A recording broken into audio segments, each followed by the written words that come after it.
मृत्यु एक ऐसा सत्य जिसे सुनकर हर इंसान का दिल एक पल के लिए सहम जाता है।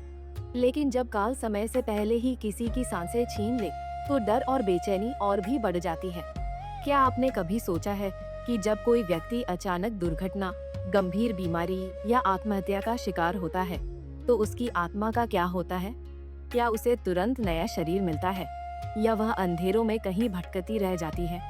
इस विषय पर यकीनन आपने बहुत सारी बातें सुनी होगी, लेकिन गरुड़ पुराण इसके बारे में क्या कहता है, जानने के लिए इस वीडियो को अंत तक जरूर देखें।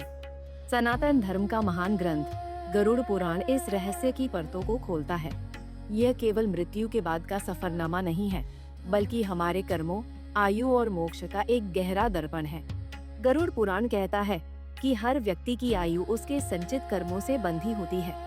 सामान्य परिस्थितियों में जीवन अपनी नियति पर खत्म होता है, लेकिन जब जीवन की डोर असमय टूट जाए तो उसे अकाल मृत्यु कहा जाता है। जैसे स्वाहानी या दुर्घटना से जान चले जाना।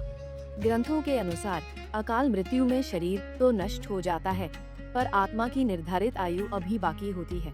ऐसी आत्माएं न तो स्वर्ग जा पाती हैं और न ही नर्क, क्योंकि उनकी सांसारिक वासनाएं, परिवार का मोह और अधूरी जिम्मेदारियां उन्हें इसी लोक से बांधे रखती हैं। जब तक उनकी प्राकृतिक आयु पूरी नहीं हो जाती, वे प्रेत योनि में अदृश्य होकर भटकती रहती हैं। यही कारण है कि ग्रामीण समाज में आज भी लोग उन आत्माओं की मौजूदगी को महसूस करने का दावा करते हैं। क्या अकाल मृत्यु को टाला जा सकता है? धार्मिक मान्यताएं कहती हैं कि अधर्म, व्यसन और हिंसा व्यक्ति के जीवन का संतुलन बिगाड़ देते हैं, जिससे योग और आयु कम होने लगती है। लेकिन शास्त्र यह भी रास्ता दिखाते हैं कि निरंतर जप, तप, सेवा और दान से बड़ा संकट टाला जा सकता है। फिर भी जो विधाता ने नियति के पन्नों पर लिख दिया है, उसे पूरी तरह बदलना असंभव है।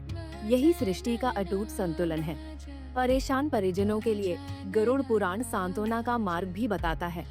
अकाल मृत्यु की स्थिति में नारायण बलि और पिंडदान जैसे अनुष्ठान आत्मा की पीड़ा को शांत करते हैं। गया, प्रयाग या नासिक जैसे पावन तीर्थों में विधि विधान से किए गए कर्म भटकी हुई आत्मा को मार्ग प्रदान करते हैं। दान और शांति पाठ केवल धार्मिक क्रियाएं नहीं हैं, बल्कि ये आत्मा की आगे की यात्रा को सुगम बनाने वाली ऊर्जा है। मोक्ष का असली अर्थ है जन्म मरण के इस चक्र से सदा के लिए मुक्त हो जाना, और यह केवल तभी संभव है जब हमारा जीवन निस्वार्थ कर्म और सत्य के आधार पर बीता हो। अकाल मृत्यु से जुड़ी ये मान्यताएं हमें डराने के लिए नहीं, बल्कि जीवन की कीमत समझाने के लिए है। ये याद दिलाने के लिए है कि जीवन का हर क्षण बहुमूल्य है और हमारे कर्म ही हमारी आत्मा का एकमात्र पासपोर्ट है। इसी तरह की और भी जानकारी लेने के लिए हमारे चैनल को सब्सक्राइब करें और नई वीडियो की नोटिफिकेशन के लिए बेल आइकॉन दबाएं। अगर आप ये वीडियो फेसबुक पर देख रहे हैं तो वीडियो को लाइक और शेयर करें। साथ ही अपनी राय कमेंट बॉक्स में जरूर बताएं। धन्यवाद।